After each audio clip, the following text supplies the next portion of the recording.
What is up, everybody? Escape211 here, and today we're just going to hang out, chill, and talk a little bit about this big news that they just released, these two mechs that are going to be coming into the game at the same time, and they're going to be put on the progress path, which is crazy because I haven't touched that in so long. So a lot of people are curious as to what all this means, okay? So I figured it'd be worth talking about it, maybe a little ranty, but we're going to talk about it, all right? So first of all, these two new mechs are going to be coming in and replacing Panther and Killshot on the progress path, as they said. Now, a lot of people are saying because they're going to replace it, but they're not necessarily getting rid of those, of course, they're still going to stay in the game. What does that mean? Does that mean we're going to have second copies? Well, not exactly. As they say in their post, these are reminiscent of those two mechs. And I think they were careful with their words to not say that they are the same thing. All right. I think there's going to be some differences, maybe either in how they function, their stats, their ability. Not entirely sure, but they did say that Panther and Killshot are actually going to be epic now, so they're putting them at a higher rarity, and I assume these mechs that they're bringing in, Slingshot and Puma, are going to be of uncommon rarity or value as they put them in the progress path. Not totally sure aside from this picture what they look like, but I do have speculation that it could look like this. This is actually a version of Killshot that was super early in the game, super early beta, like even before my time. And if you want to see more of this look and this design, I actually got this from the Mech Conqueror's YouTube page. I will link it below. He has some awesome footage of super early beta. There's actually some other designs in there that I don't know if all of them have made it into the game. There's like an old version of MD,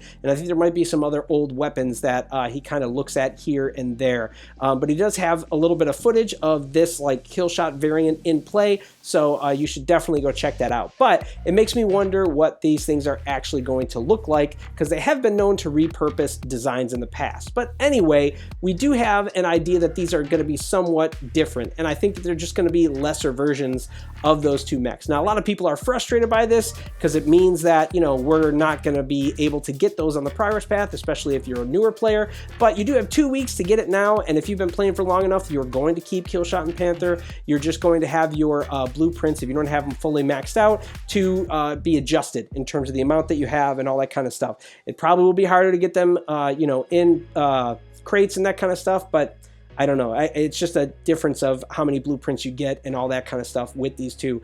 But I don't think it'll be that different for Killshot and Panther specifically. And you'll have access to these two new mechs. So I think for most players, aside from like super brand new players, this is going to be fine to deal with for right now. But it does make you wonder, why are they doing this? Like I said, they haven't touched the progress path in a long time. They actually haven't touched it in over a year. Now, if you don't remember, they actually told us why a long time ago. Well, they haven't. I actually did a video on it saying the progress path was dead, but they did a post a long time ago. Actually, this post was from January. I actually have it here, January 21st, 2022. On Facebook. So it's been over a year that they've talked about this and done anything with the progress path, where they basically told us that they are going to stop adding new stuff to the progress path, and they said it's a necessary measure aimed at balancing the content, saying that, like, you know, certain players, if they got it too early, they will be too powerful, but if they put it too far down on the progress path, they'd be getting it too late. I kind of get the idea of what they're saying here, but at the same time, it felt like a very bogus reason, and it still does, especially considering the alternative is basically no way of getting it unless you're paying, or you get super lucky in one of these crate rush events, all right? It's been pretty terrible. And the idea of saying, like, somebody getting it too early or late when you actually have totally, you know, allowed people to buy like a 2-star or 3-star surge very early game for like $2 to $5 negates that argument, in my opinion. So I do think it was pretty terrible of a reasoning. I mean, when you look at the progress path too, I'm at the end of it, you can go back and you can actually see that there are, I counted it, there are, I think, 46 different slots here before you get all the way to the end, like after railguns. And if you use the 3 spaces it has before brickhouse here, and you space it out and say like every 3 you would add something, you could add 15 more items onto the progress path. Now, we've only had 8 new mechs over the course of this year, and plenty of other weapons and that kind of stuff, but we could have fit all the mechs probably on the progress path, and we could have added some other stuff. So they definitely could have kept going with the progress path with all that extra space they had while we are waiting for this new content delivery system that they've talked about. All right. But honestly, I think part of the reason that they're touching the progress path and doing this is because of that content system.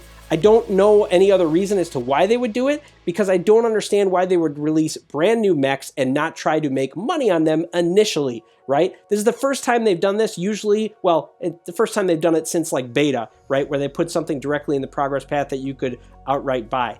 Every other item they've been bringing in has been at a premium. So this is the first time they've done that in a long time.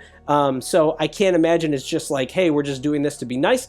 I have to imagine they're doing it to prepare for something. And my guess is they're going to have a new content system in place, and maybe that's going to be better for them with killshot and panther being of higher rarity. In my mind, it sounds good because it makes me think that they're actually going to give good reason and value to their star rating system, but I have no idea because really we don't know what all this is going to mean.